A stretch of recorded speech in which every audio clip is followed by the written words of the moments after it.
I spend a lot of my life singing. It's part of my job, but it's also more than that. It's a passion of mine. And singing has always helped me to express what's on my heart. It helps me cry out to God, and it's the primary way that I just love to worship Him.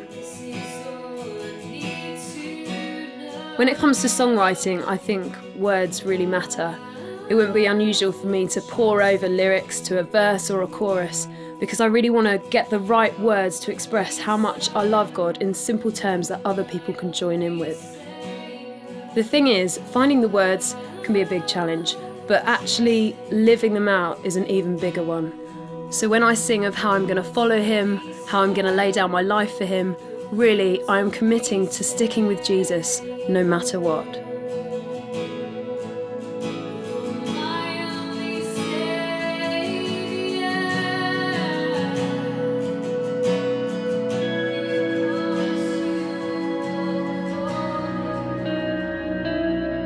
A while back, I met a lady from North Korea called Hea-Woo, and her story was really challenging to me.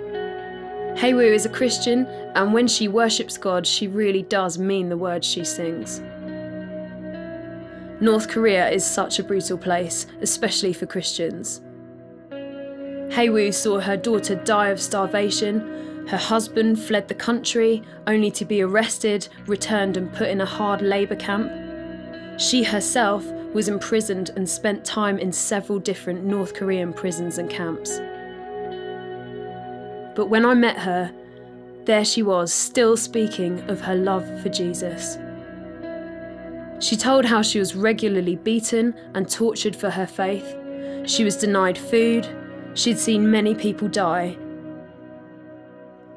I personally would have given up, but Hea-Woo knew what we sometimes forget: that God is our refuge and our strength, that He is all we need.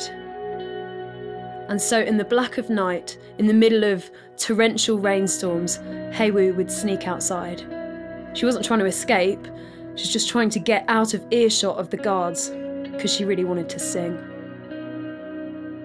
She'd be freezing cold, she'd be soaking wet, but she would stand in the rain, arms outstretched, lifting her voice as loud as she could.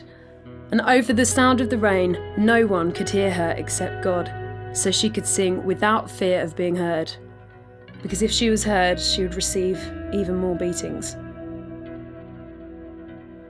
Hea-Woo was eventually released. She escaped North Korea, but today there are up to 70,000 Christians in prison and labour camps because they live out the songs that they sing.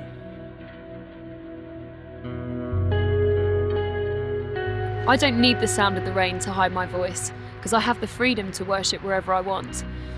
But whenever I think back to Hea-Woo, meeting her, hearing her story, I'm just left feeling so inspired to celebrate the freedom that I do have and to truly make God my refuge. Life isn't always going to go to plan, but I'm just so desperate to make that conscious choice to worship. Not just with my words, but most importantly, with my life.